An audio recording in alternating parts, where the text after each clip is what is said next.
She laughed and said, "If you can't handle my world, go home." I smiled and replied, "All right." The room filled with laughter, but inside me, a quiet storm had already begun at 4 a.m. I packed my bag, closed the door behind me, and left Maui for good. When she woke up, the screen showed the headline that shook everyone. Dear friends, if you like listening to such stories, please subscribe to my channel. Thank you. I'm 26, and up until 3 months ago, I thought I had everything figured out. I'd been dating Sienna for 2 years. We met at a charity gala in Los Angeles. She was this stunning, confident woman who worked in luxury real estate, selling multi-million-dollar properties to celebrities and tech moguls. I was there representing the startup I'd co-founded with my college roommate, a financial technology app that had just secured Series B funding. We hit it off immediately. Sienna was intoxicating.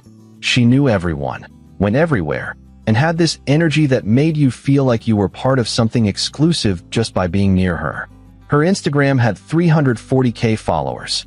She got invited to private islands, yacht parties, fashion week events. And somehow, she'd chosen me. The problem started small.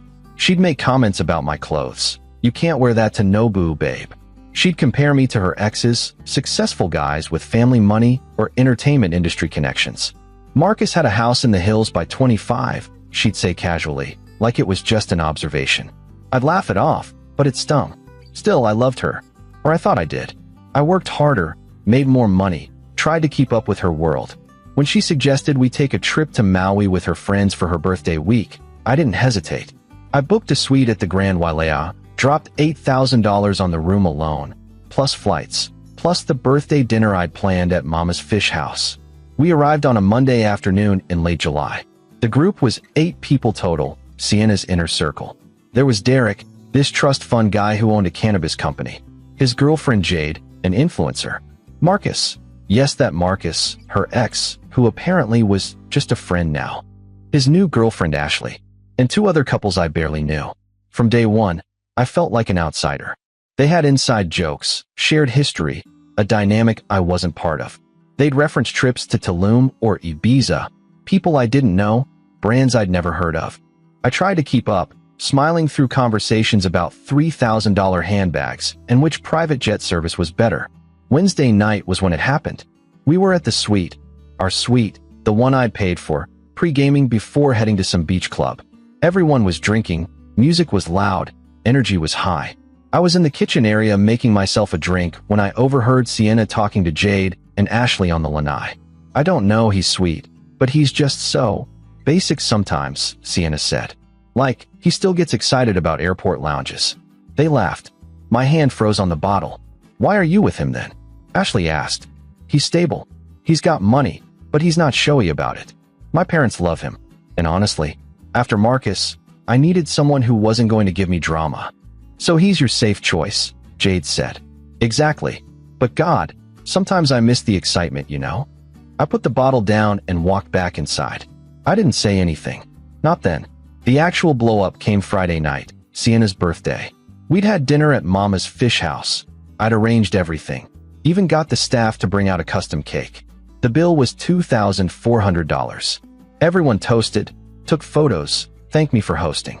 We went back to the suite around 11 p.m. That's when Derek suggested poker. They set up on the dining table, everyone throwing in cash. I'm not much of a gambler, so I sat on the couch with my laptop, finishing some work emails. Around 1 a.m., Sienna came over. "Are you seriously working right now?" Her tone was sharp. "Just wrapping something up. 5 minutes." This is so typical. Everyone's having fun, and you're in the corner being boring. I closed my laptop. "I'm sorry. I'll join the game. Don't bother. You'll just bring the vibe down." That's when Marcus chimed in from the table. "Damn. See? Tell him how you really feel." The room got quiet for a second, then everyone laughed like it was a joke. Sienna looked at me with this expression, half annoyed, half embarrassed. "If you can't handle my world, go home," she said. It wasn't quite yelling, but it was loud enough that everyone heard. I stood up. The room was watching now. I felt this weird calm come over me, like something inside me had just clicked off. "All right," I said. I smiled. I even shrugged. More laughter. They thought I was playing along. Derek said something about me being a good sport. Sienna rolled her eyes and went back to the table. I went to the bedroom and closed the door. I sat on the edge of the bed for maybe 20 minutes, just thinking. Then I opened my laptop. I checked flights. There was a red-eye leaving Maui at 6:15 a.m. to LAX. I booked it. Then I opened my banking app and did something I'd been holding back from doing for 3 weeks. My co-founder Jake had been begging me to approve a major deal, selling our company to a larger fintech firm. The offer was $40 million, and my share after everyone got paid out would be around $15 million pre-tax. I'd been hesitating because I loved the company, loved building it. But sitting there in that room, listening to Sienna's friends laugh in the next room, I realized I didn't need to prove anything anymore. I texted Jake at 1:47 a.m., "Accept the offer. Let's close it." He responded in seconds. "Are you serious?" "Hell yes. I'll call them first thing tomorrow." Then I started packing. Quietly. Methodically. I took my stuff, left everything I'd bought for the trip that was hers. The sunscreen, the wine, the snacks. At 3:30 a.m., I called an Uber. At 4 a.m., I walked out of the bedroom with my bag. Everyone was still awake, still playing cards. The room reeked of alcohol and weed. Sienna looked up. "Where are you going?" "Home," I said. "What? Right now?" "You told me to go if I couldn't handle your world. So I'm going." Marcus laughed. "Bro," she was joking. "I wasn't," I said. I looked at Sienna. "We're done. The suite's paid through Sunday. Enjoy the rest of your birthday." Sienna stood up. "You're being ridiculous. It's 4 in the morning. My Uber's here." "Jake, wait." But I was already out the door. Update 1: I slept through most of the flight. When I landed at LAX around 9 a.m., I had 47 text messages and 12 missed calls. Most were from Sienna, a few from her friends. I didn't read them. I turned off my phone and went to my apartment in Santa Monica. I spent Saturday sleeping, ordering food, and avoiding my phone. Sunday morning, I finally turned it back on.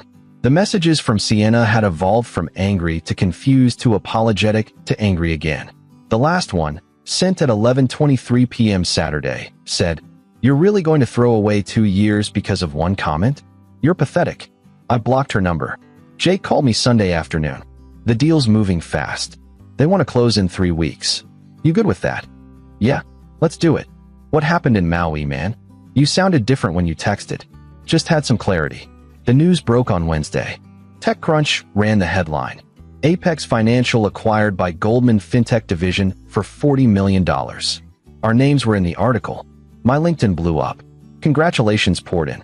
News outlets picked it up because one of Goldman's executives mentioned in an interview that our tech would revolutionize mobile banking for Gen Z. That's when Sienna saw it. Update 2: she unblocked herself somehow. Or maybe she called from a different number. I answered without thinking Thursday morning. "You sold the company? For $40 million. Hello to you too." "Jake, are you kidding me right now? You're a millionaire and you didn't tell me." "We broke up, Sienna. It's not your business." "We didn't break up. You just left. We had a fight, couples fight. You told me I was boring. That I was your safe choice. That I wasn't exciting like Marcus. I was right there, Sienna. I heard everything you said to Jade and Ashley." Silence. "You were eavesdropping? You were talking about me 10 feet away in the place I paid for." I didn't mean it like that. I was drunk. They were drunk. It was girl talk. And the stuff you said in front of everyone, telling me to go home if I couldn't handle your world. I was frustrated. You were on your laptop during my birthday trip. I was finishing emails so I could be fully present the rest of the night. But it didn't matter, did it? Nothing I did was ever going to be enough for you. Her voice cracked. "So what? You just decided to dump me and sell your company out of spite." "I sold the company because it was the right move. I dumped you because I finally realized you never actually loved me.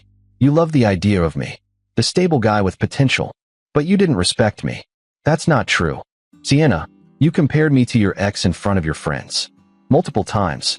You made me feel small constantly. I'm done." She started crying. "Please, can we just talk? In person?" "No." I hung up. Blocked the new number too. Update 3: the money hit my account in late August. After taxes and paying back investors and splitting with Jake and our early employees, I cleared $11.2 million. I paid off my student loans, bought my parents a house, and set up investments. I also deleted Instagram. Completely. I didn't want to see Sienna's life anymore, didn't want her to see mine.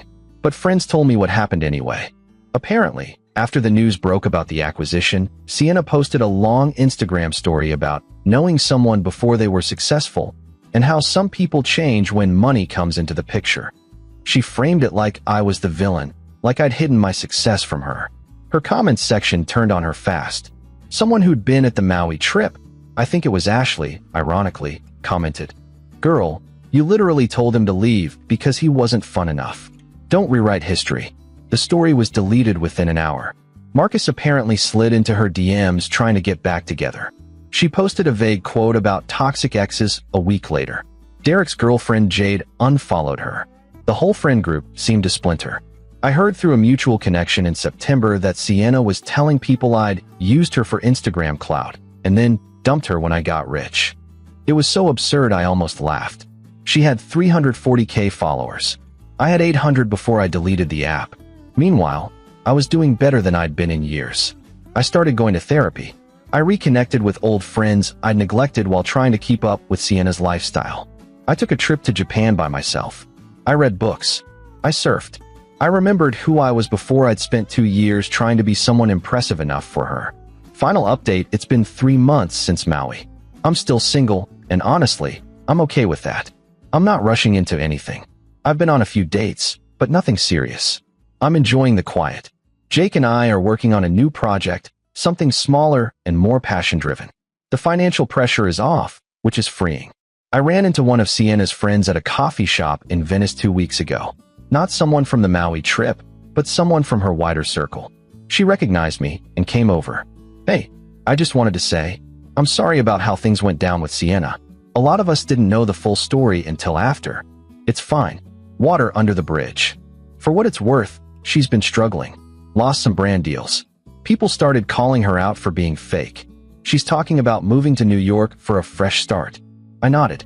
I didn't feel satisfaction hearing that. I didn't feel anything, really. "I hope she figures things out," I said. And I meant it. The girl smiled. "You're a good guy. She didn't deserve you." I don't know if that's true, but I know I deserve better than what I had. I think about that moment sometimes, standing in that suite at 4 a.m., everyone laughing, thinking I was the joke. The thing is, they thought I was weak for leaving. But walking out that door was the strongest thing I'd done in years. Edit 1. For everyone asking, yes, I kept my shares of the Grand Wailea suite on my credit card. Sienna tried to charge room service to it after I left. I'd already called the front desk and removed my card from the room. She had to pay out of pocket. Heard it was $600. Edit 2. Jake's been my best friend since college. He asked if I was okay about 100 times during the acquisition process. Good guy. Edit 3. I tried surfing for the first time last month. I'm terrible at it, but it's fun being terrible at something with no pressure.